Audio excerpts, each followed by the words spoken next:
नोनी के दाई अब छन के मोला लड़ाई। हे चलना नोनी के दाई अब छन के मोला लड़ाई। तोर ले हलकान होगे, तोर ले हलकान होगे मोरे दादा दाई। हे चलना नोनी के दाई अब छन के मोला लड़ाई। हे चलना नोनी के दाई अब छन के मोला लड़ाई।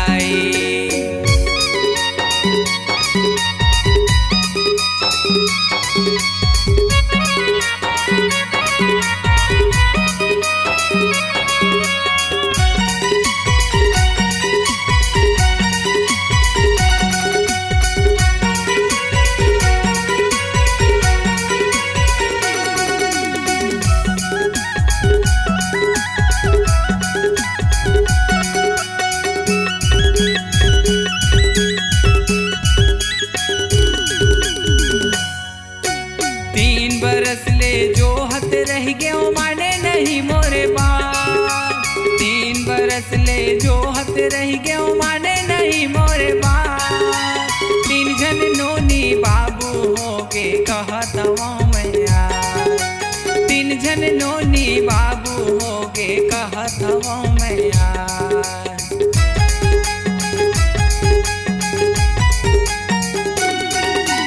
तीन बरस ले जो हत रह गयो माने नहीं मोरे बाप। तीन बरस ले जो हत रह गयो माने नहीं मोरे बाप। तीन जन नोनी बाबू होगे कहत मैं यार। तीन जन नोनी बाबू होगे कहत मैं यार। ऐसे माँ जिंदगी कैसे चलही, ऐसे माँ जिंदगी कैसे चलही कहत है तोरे भाई। हे चलना नोनी के दाई अब छन के मोला लड़ाई। हे चलना नोनी के दाई अब छन के मोला लड़ाई।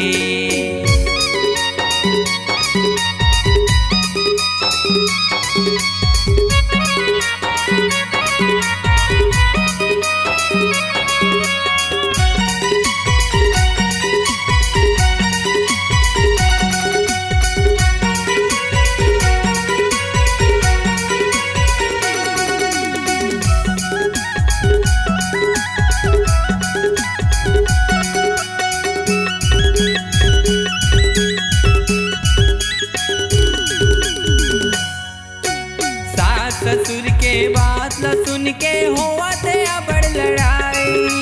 सास ससुर के बात ल सुन के होवत बड़ लड़ाई।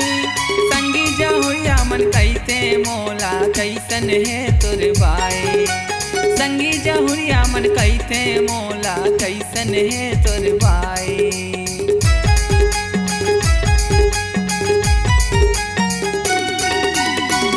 ससुर के बात ल सुन के होवत बड़ लड़ाई। सास ससुर के बात ल सुन के होवत बड़ लड़ाई। संगी जहुरिया मन कैसे मोला कैसन है तोर बाई। संगी जहुरिया मन कैसे मोला कैसन है तोर बाई। काकर बात ल मानो संगी, काकर बात ल मानो संगी हलकान हो गए मोर दाई। हे चलना नोनी के दाई अब छन के मोला लड़ाई। हे चलना नोनी के दाई अब छन के मोला लड़ाई।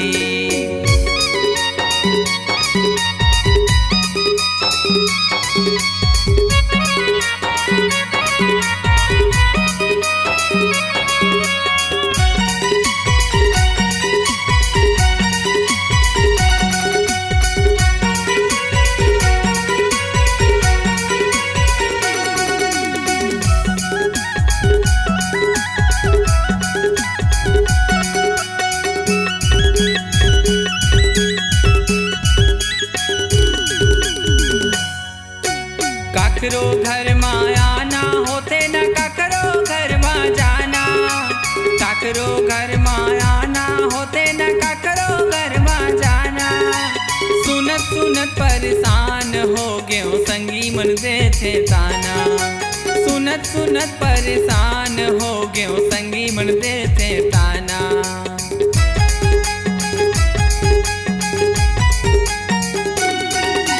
काकरो घर माया ना होते न काकरो घर मा जाना।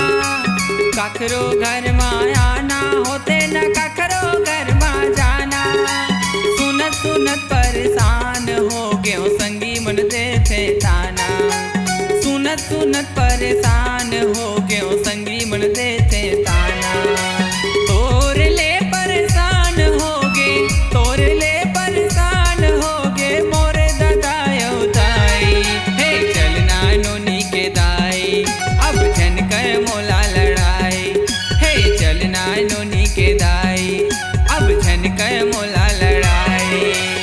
तोर ले हलकान हो गे, तोर ले हलकान हो गे मोरे दादायो दाई।